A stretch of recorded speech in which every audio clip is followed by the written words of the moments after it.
तो अब बोर्ड्स में बचे हैं गिन के 10 दिन। सबसे बड़ी गलती तुम्हारी यही है कि तुमने ये सोच लिया है कि अब मात्र 10 दिन बचे हैं, जबकि तुमने अपने पूरे के पूरे बोर्ड्स के डेट शीट को अच्छे से एनालाइज नहीं किया। तुम्हें पता नहीं कि एक्चुअली किसमें कितना ज्यादा टाइम बचा हुआ है। और आज इस वीडियो में 1 मिनट या 1 सेकंड भी फालतू बातें नहीं होंगी, इसलिए इस वीडियो का 1 सेकंड भी मिस मत करना और पूरा स्टार्टिंग से लेकर एंड तक देखना।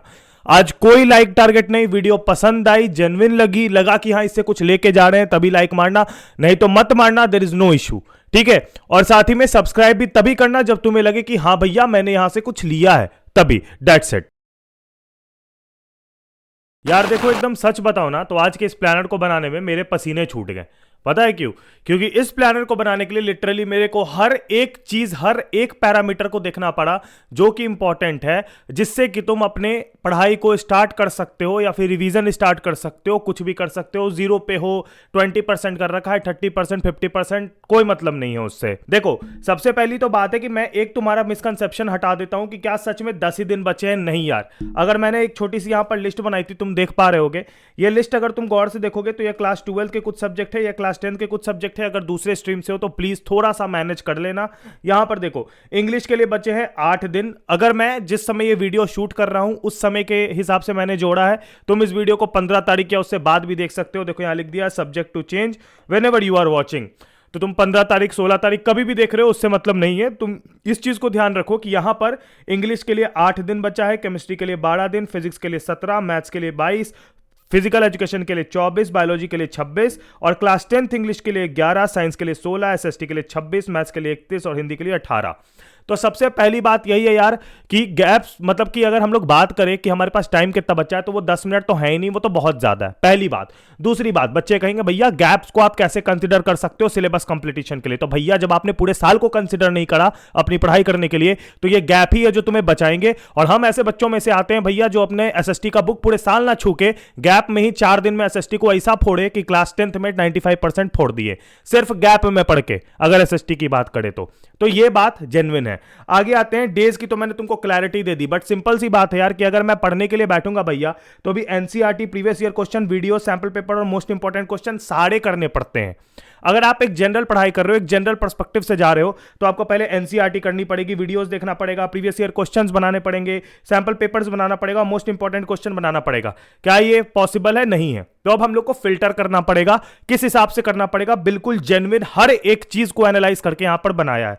सबसे पहली बात है कि जिन भी चैप्टर पे 20 दिन से, जिन भी सब्जेक्ट में 20 दिन से कम बच्चे हैं, जैसे मैंने यहां पर तुम्हारा लिखा है इंग्लिश में 8 दिन बच्चे हैं, केमिस्ट्री में 12 दिन और फिजिक्स में 17 दिन, तो यहां 20-20 दिन से कम बच्चे हैं। बाकी सारे में 20 दिन से ज्यादा बच्चे हैं, 20 दिन से ज्यादा बच्चे हैं। तो जिसमें 20 दिन से ज्यादा बच्चे हैं उसकी स्ट्रैटेजी अलग होगी, जिसमें 20 दिन से कम बच्चे हैं उसकी स्ट्रैटेजी अलग होगी। जैसे 20 दिन के कम बचे वाले चैप्टर में क्या करना आपको? कोई ऑप्शन नहीं है, डेली के बेसिस पे एक वन शॉट देखना पड़ेगा उसका, जो कि 4 घंटे से कम का होना चाहिए। पॉइंट नंबर 1, क्योंकि अभी लोड बहुत ज्यादा है, जैसे जैसे एग्जाम होते जाएगा लोड खत्म होते जाएगा। और इसमें आप ना ही डिटेल्ड लेक्चर देख सकते हो, ना ही आप इसमें क्वेश्चन बना सकते हो, ना ही प्रीवियस ईयर क्वेश्चन कर सकते हो, है ना? तो इसमें करे क्या भैया? आपने तो बोल दिया कि बस वन शॉट देखने से बोर्ड्स निकलता है, कभी नहीं निकलेगा, कोई चांस ही नहीं है। तो यहां पर मैंने एक प्रायोरिटी मीटर बनाया है, जो कि अभी मैं समझा रहा हूं कि प्रायोरिटी मीटर है क्या चीज, वो मैं बताऊंगा आगे चल के, ठीक है? लेकिन जिन चैप्टर पे 20 दिन से ज्यादा बचे हैं उसमें क्या करना चाहिए? उसमें हमारे पास एक अच्छा विंडो है अभी, जिसमें कि हम लोग आराम से डिटेल्ड लेक्चर भी देख पाएंगे। इजी टू हार्ड हम लोग चल सकते हैं। इसकी अगर बात करें तो इसमें हम लोग इजी टू हार्ड एकदम नहीं चल सकते हैं, ठीक है? क्योंकि अगर हम लोग अभी इसमें ये करने लगेंगे कि पहले इजी चैप्टर करो, डिफिकल्टी बढ़ाओ, फिर हार्ड चैप्टर करो, धीरे धीरे जाओ और अच्छे से उस चीज को कैचअप करो, ये चीज 20 दिन से कम में नहीं होगी, ठीक है? वही अगर 20 दिन से ज्यादा में कोई चीज है उसमें आराम से इजी टू हार्ड हम लोग चल सकते हैं। This is not applicable to class 10th, पहले बता दे रहा हूं। क्लास 10th में ये 20 डे रूल नहीं एप्लीकेबल है। क्लास 10th की सिलेबस लिटरली एक दिन में एक चैप्टर को पूरे डिटेल में भी निपटाया जा सकता है। अगर आप क्लास 10th से हो तो मैं आपको बता देता हूं, आपके लिए हमने एक ये वीडियो बनाई है, इसको जरूर जाके देखो, इसका लिंक मैंने डिस्क्रिप्शन में दे दिया। ये प्रॉपर क्लास 10 डेडिकेटेड वीडियो है। और अगर आप क्लास 12 से हो तो आपके लिए बता दूं कि एक इंग्लिश की प्रॉपर स्ट्रेटजी हमने ऑलरेडी अपलोड कर दी, उसका भी लिंक डिस्क्रिप्शन में होगा। आगे आते हैं। तो सबसे पहली बात है कि जिसमें 20 दिन से ज्यादा बच्चे हैं उसमें आप आराम से इजी टू हार्ड चैप्टर की ओर बढ़ सकते हो, प्रोसीड कर सकते हो। सेकंड थिंग, आप इसमें एनसीईआरटी बना सकते हो और इसमें आप प्रीवियस ईयर क्वेश्चन भी बना सकते हो, ठीक है? तो इसके लिए हमारे पास एक अच्छा विंडोज है जिसको हम लोग आगे चल के समझ रहे होंगे। नाउ अब बात आती है कि जिस भी चैप्टर में जहां पर मेरे पास लेस देन 20 डेज बचे हुए, तो उसमें प्रायोरिटी क्या है? प्रायोरिटी देखने जाओगे, सिंपल सी बात है, स्कोरिंग करना है भैया, ठीक है। तो अब यहां पर हम लोग ये चीज कर ही नहीं सकते हैं कि हम लोग इजी टू हार्ड और ये सब लेवल में अपने आप को धीरे धीरे अडेप्ट करें, क्योंकि समय नहीं है। तो हम लोग स्कोरिंग वाले चैप्टर उठाएंगे, लेकिन वो चैप्टर उठाएंगे जो इजी है। अब तुम बोलोगे ये कैसे भैया, तो मैथ्स का एक सिंपल एग्जांपल लेता हूं। मैथ्स में वेक्टर एंड 3D से बहुत अच्छा मार्क्स मिल जाएगा तुमको, और वही कैलकुलस से भी तुमको उससे डबल मार्क्स मिल रहा है, पता है मुझे। लेकिन कैलकुलस अभी कैच करने बैठेंगे तो कोई पॉसिबिलिटी ही नहीं कि कैच होगा डायरेक्ट, लेकिन वेक्टर 3D जरूर कैच हो जाएगा एक बार में, और उससे स्कोरिंग भी हो जाएगी। तो हर सब्जेक्ट के ऐसे चैप्टर्स को ढूंढो जिसमें वेटेज भी है और जिसमें जो मीडियम और इजी लेवल के चैप्टर है जिसको एक्चुअली में कैच किया जा सकता है। समझ आया? तो हर सब्जेक्ट में ऐसे चैप्टर ढूंढने पड़ेंगे। अगर तुम्हें पता करना है वो कैसे ढूंढे, तो एक सिंपल है, क्लास 12 सीबीएसई या क्लास 10 सीबीएसई का ब्लूप्रिंट उठा लेना। ब्लूप्रिंट कहां मिलता है? सीबीएसई के साइट पे जो सिलेबस देखोगे उसमें दिखा देगा, तो उसमें लिखा रहेगा नंबर ऑफ पीरियड्स और मार्क्स। जिसमें भी तुमको नंबर ऑफ पीरियड्स और मार्क्स का रेशियो जो है वो कम लग रहा है, समझ लो कि वो बेस्ट है। यानी कि कम पीरियड्स पढ़ के, यानी कम समय देके उसमें अगर ज्यादा मार्क्स ऑब्टेन हो रहा है, वो सारे चैप्टर को अपने टारगेट में, अपने घेरे में ले लो, ठीक है। अब आगे आते हैं, सब्जेक्ट वाइज स्ट्रेटजी में डालते जाऊंगा तो बताते जाऊंगा वो सब कैसे करना है। तो सबसे पहली बात है यार, 95%, 90%, 85 ये सब वाला जो टारगेट है, इससे बाहर आना है अभी फिलहाल के लिए। और सबसे पहले जो नैया डूब रही है उसको बचाना है, ठीक है। क्योंकि एक चीज तो सिंपल है भाई, कि जो नैया जिसकी डूब रही है तुमको उसको बचाओ। जैसे अभी केमिस्ट्री की नाव डूब रही है, ठीक है, जिनका जिनका एग्जाम तुरंत है उसकी नाव डूब रही है, तो पहले तो उसको बचा लो। उसमें स्कोरिंग करना बाद में है, पहले उसको बचा लो, यानी कि अपने आप को सबसे पहली प्रायोरिटी में पास कराना है। दूसरी चीज, अगर जिसमें भी सेम है, मतलब जिसमें भी समय है, सॉरी, जिस सब्जेक्ट में भी समय है उसको उड़ाओ, क्योंकि उसमें समय है तो उड़ाओ। तो ये कैसे मैनेज होगा मैं बस समझाता हूं, देखो सिंपल सी तरीका है। जैसे मान लो कि कोई भी सब्जेक्ट है ऐसा जिसमें मेरे को पता है कि हाँ भाई इसमें बहुत कम समय बचा है, इसको अभी पूरा कैच करना पॉसिबल नहीं है, लेकिन जिसमें समय बचा है उसमें यह एश्योरिटी लेकर चलो कि इसमें तो भैया एकदम गारंटेड 95% स्कोर करेंगे इस सब्जेक्ट में। इसमें भले ही 70 पे अटक जाएंगे, लेकिन इसमें 95% स्कोर करेंगे। अगर एवरेज भी आएंगे भाई तो 85% कहीं नहीं जा रहा है। समझ आया? अब देखो एक बात बता देते हैं तुमको, एकदम जेन्युइन बात, जो सच्चाई की बात है। तुम चाहे भैया कितना भी पढ़ लो, अगर तुम सैंपल पेपर नहीं बनाओगे कोई मतलब नहीं रह जाएगा। बोलोगे भैया आप सैंपल पेपर को क्यों बोल रहे हो, भैया अभी तो सिलेबस भी नहीं कंप्लीट हुआ है। मैं एक चीज समझाता हूं, कोई बच्चा अगर 100 पढ़ता है, यानी कि 100% सिलेबस कंप्लीट करता है, तो क्या वो 100 स्कोर कर सकता है? नहीं कर सकता है। सबसे पहली बात है कि उस बच्चे को पता ही नहीं है कि सैंपल पेपर्स क्यों बनाना इंपॉर्टेंट है।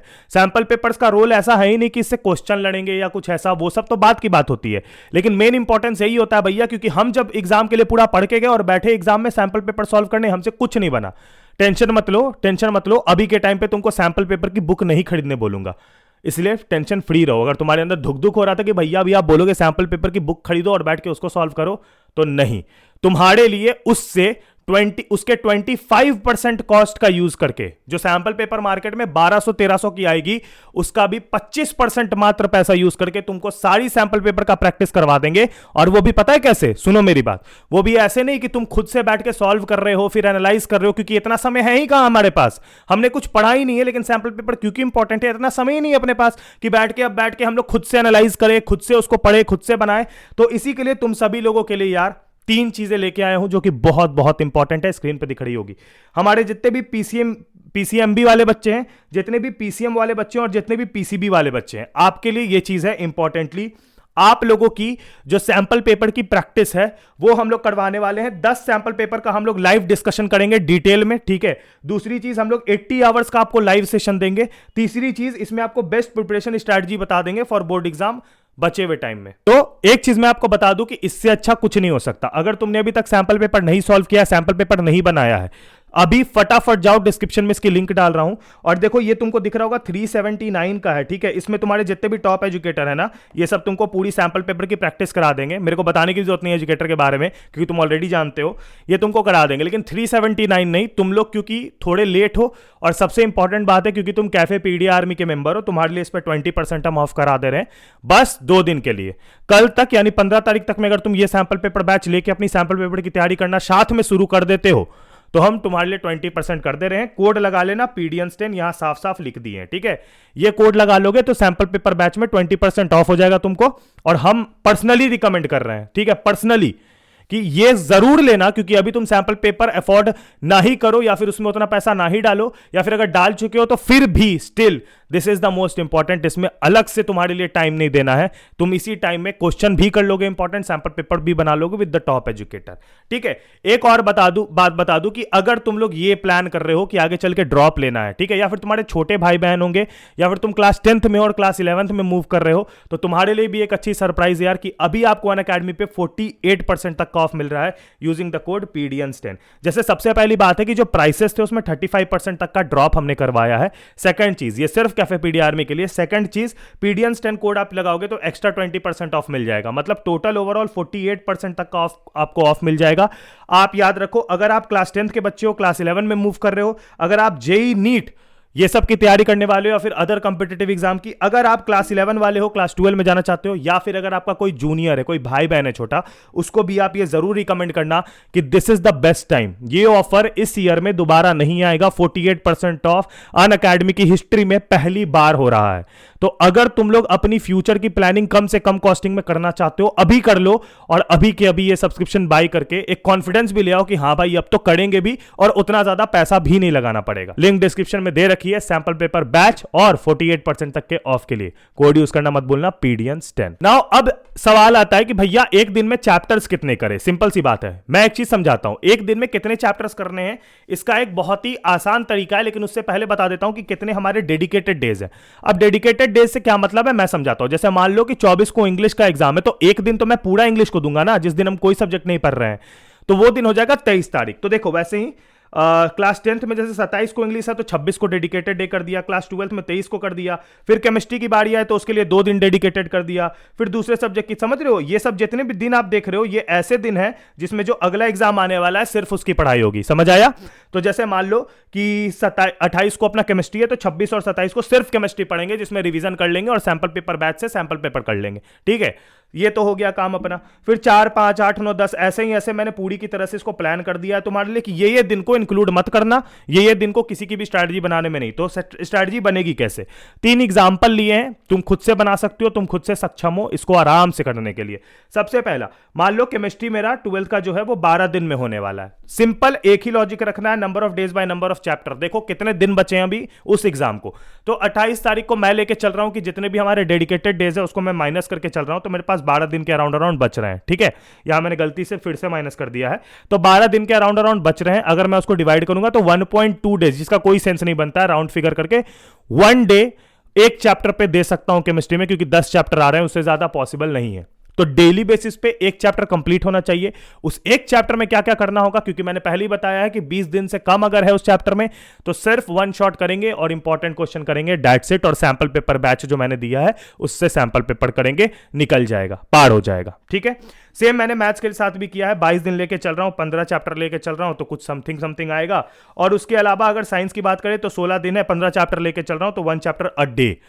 तो इस हिसाब से प्लान करना पड़ेगा। तो तुमको सबसे पहला टास्क यही करना है इसके बाद। ठीक है, बैठ के अपने जितने भी एग्जाम है उसका डेट लिखो, कितने कितने तारीख को एग्जाम है, कितना दिन बच रहा है और हर चैप्टर पे कितना दिन देना पड़ सकता है या फिर देना बाकी है अपने पे, और उसी हिसाब से काम करना पड़ेगा। प्लीज ये मत करो कि हाँ मेरा पहला एग्जाम 24 से स्टार्ट हो रहा है तो मेरे पास 24 तक का ही टाइम है। नहीं, अगर मेरा एग्जाम फिजिक्स का 6 तारीख को है, 6 मार्च को, तो मेरे पास 5 मार्च तक समय है फिजिक्स को खत्म करने का। तो ये लॉजिक लेके चलोगे तब तुम्हारा काम बहुत आसान हो जाएगा और तुमको लोड भी कम लगेगा, और एक्चुअली में लोड कम होगा। मैं बता रहा हूं ये बात। अगली बात, अगर तुम स्टार्टिंग फ्रॉम 0 यानी कि तुम 0 से कर रहे हो, सबसे पहले 20 दिन से कम वाले चैप्टर जो हैं, जिसमें 20 दिन से कम बचे हैं तुम्हारे सब्जेक्ट में, उसमें 1 शॉट करो और प्रीवियस ईयर क्वेश्चन करो, दैट्स इट। और सैंपल पेपर बैच जो मैंने बताया वो कर लो। उसके अलावा अगर तुम्हारे पास 20 से ज्यादा दिन है तो 1 शॉट भी करो। एनसीईआरटी के क्वेश्चन हर चैप्टर से 24 के आसपास है और प्रीवियस ईयर क्वेश्चन हर चैप्टर से 20 के आसपास है, अगर 5 साल का भी करोगे तो। ठीक है, तो हर चैप्टर से अराउंड 30 से 40 क्वेश्चन करने में 1.5 घंटे एक्स्ट्रा के जाएंगे। ठीक है, क्योंकि 20 दिन से ज्यादा है तो एक चैप्टर पे 2 दिन भी मिलेगा, क्योंकि 20 दिन से ज्यादा है तो एक चैप्टर पे 2 दिन भी मिलेगा, तो एक दिन चैप्टर पढ़ लेंगे 1 शॉट से, एक दिन क्वेश्चन कर लेंगे। ठीक है, लेकिन 20 दिन से कम है तो ऑफकोर्स ये बात है, अब एक्सरसाइज और क्वेश्चन बनाने के अलग से 1.5-2 घंटा नहीं होगा, तो वहां पर प्रीवियस ईयर क्वेश्चन कर लेंगे जो होंगे अराउंड 15-20, और उसके अलावा सैंपल पेपर बैच जो बताया, अगर पीसीएम पीसीबी पीसीएमबी से हो तो वो कर लेना है। ठीक है, चलो 2 चीज। अगर जीरो से स्टार्ट नहीं कर रहे हो तो सबसे पहले एक चीज मत करना कि जो चैप्टर ऑलरेडी पढ़ रखा है फ्रेश स्टार्ट के नाम पे दोबारा स्टार्ट कर रहे हैं, क्योंकि मुझे पता है कि तुम लोगों में से ज्यादातर बच्चों वो यही कर रहे हो, बार बार इलेक्ट्रोस्टैटिक पढ़ रखा है, बार बार सोचते हैं कि अरे अब तो फोड़ देंगे, फिर से इलेक्ट्रोस्टैटिक ही पढ़ने लग जाते हैं। तो ये मत करो, और जो चैप्टर पढ़ रखा है उससे आगे बढ़ जाओ, भले ही समझ आया हो नहीं आया हो वो अलग ही केस है, उसकी बात हम लोग नहीं कर रहे हैं, ठीक है। और जो चैप्टर बचे हैं उनको प्रायोरिटी में पहले खत्म करो, उसके बाद रिवीजन में उन चैप्टर को कवर अप कर लेंगे जिनको एक बार वीडियो देख रखा है या पढ़ रखे हैं। आगे आते हैं। सबसे पहली बात है, बहुत सारे ऐसे चैप्टर है जिसको रिमेंबर करना बहुत इंपॉर्टेंट है, जैसे केमिस्ट्री में इनऑर्गेनिक हो गया और फिजिक्स में डेरिवेशन वाला पार्ट हो गया जो हमको याद रखना पड़ेगा। तो जितनी भी रिमेंबरेंस वाली चीजें जिसको भी याद रखना पड़ेगा टिल योर एग्जाम, उन सभी को लास्ट डेज में कर दो, ज्यादा प्रेफरेंस दो। जैसे डी ब्लॉक मेरे को पढ़ना है, मैं लास्ट में पढ़ूंगा। क्यों? क्योंकि उन सभी चीजों को सस्टेन करना इज नॉट दैट इजी, क्योंकि हमारे पास टाइम नहीं है डेली डेली रिवाइज करने का या डेली डेली याद करने का, वो अभी हमारे पास प्रिविलेज नहीं है। तो जब वो प्रिविलेज नहीं है तो ऑफ कोर्स ही बात है, उन सारे चैप्टर को जिसमें रिमेंबरेंस ज्यादा उसको साइड में ढकेलो, और जिन चैप्टर में लॉजिक ज्यादा उसको पहले करो, ठीक है। और उसका जो है, जो लॉजिक वाले हैं उसको हर 2 दिन पे आधा घंटा या 10 मिनट देके एक एक चैप्टर की रिवीजन मारो, चाहे नोट्स देख के रिवाइज कर लो, और चाहे उस लेक्चर को 2x पे 3x पे जैसे भी मन करे वैसे करके रिवाइज करो, ठीक है, या शॉर्ट लेक्चर देख लो कोई समरी वाला। आगे आते हैं। अब देखो भैया, ऐसा है कि मैंने तुमको बता दिया कि अभी से काम करना कैसे। मुझे पता है, मुझे कमेंट में बहुत लोग बोलेंगे still waiting for 1 hour strategy, और मुझे पता है मेरे पास बहुत बच्चे हैं जो उनको अपोज भी कर देंगे, लड़ भी जाएंगे उनसे, मैं सब जानता हूं। लेकिन एक चीज रियलिटी की बात करते हैं। मैंने एक चीज बोली थी कि अपना लेवल इतना हाई कर लो, इतना हाई सेट कर लो कि कल को अगर गिरो भी, पटकाओ भी, तो एक ऐसी जगह पे गिरो जो सबका लेवल होता है, ठीक है। तो एक चीज समझाने की कोशिश कर रहा हूं। ऑफ कोर्स ही बात है यार, हम भी जानते हैं, तुम भी जानते हो, अगर जीरो पे हैं, कुछ नहीं पढ़े हैं, क्लास 10th में तो चलो फिर भी हम ये चीज मानते हैं कि अभी भी 90% क्रॉस हो सकता है। क्लास 12th में जेन्युइनली मतलब बहुत रेयर चांसेस है, मतलब 100 में 1% ऐसा कह सकते हैं कि कर पाएगा लोग। बट इसका मतलब ये नहीं है ना कि हम लोग पीछे बैठ के बस पासिंग का सोच के पासिंग के बारे में काम करेंगे। मेरे हिसाब से यार, जो इंसान अभी पासिंग के बारे में काम कर रहा है, मैं तो कहता हूं मोती सेना हीरो से वाला मीम देखा है ना, वो लगा लो अपने पे, ठीक है। क्योंकि भैया एकदम लॉजिकल बात बता रहे हैं, पासिंग वासिंग वाला काम हम लोग नहीं करते हैं, क्योंकि हम लोग बैक बेंचर है, लास्ट डे में उठ के फोड़ने का हमारा जिम्मा है, हमने कर रखा है। तो जब हमने कर रखा है लास्ट डे में उठ के फोड़ने का, तो अब फोड़ना ही पड़ेगा। कोई मोटिवेशन देके कुछ देके कोई मतलब नहीं, क्योंकि तुमको ही पता है कि भैया पूरे साल भर हॉके हो, पूरे साल भर सबको बोले अरे हम तो टॉप मार रहे हैं, और जब अब मौका आया है तो डूबे हुए हो और सोच रहे हो कि कैसे रिजल्ट खराब होगा, तो सबको बहाना क्या मारेंगे, ठीक है। तो इंस्टेड ऑफ कि बहाना सोचने से बढ़िया है कि अगर थोड़ा काम कर लेंगे, इज्जत भर मार्क्स लेके निकलेंगे, तो बोलने को मुंह भी हो जाएगा, नहीं तो नहीं हो पाएगा, ठीक है। यही बस समझाना चाहेंगे। तो अगर थोड़ा भी ईगो है ना, थोड़ा भी सेल्फ रिस्पेक्ट है, तो काम करना शुरू कर दो। एक दिन प्रोक्रेस्टिनेट किए ना, फेल से कोई नहीं बचाएगा। एक दिन तुम मिस कर दिए, अब फेल से कोई नहीं बचाएगा। ये मेरे से लिखवा के ले लो, मैं साइन मार के दे दूंगा, ठीक है। टिल दिन अपना ख्याल रखना, और हाँ, अगर पसंद आया तो लाइक करना, और अगर पसंद आया तो सब्सक्राइब भी करना। Bye bye, take and peace, जय हिंद, वंदे मातरम।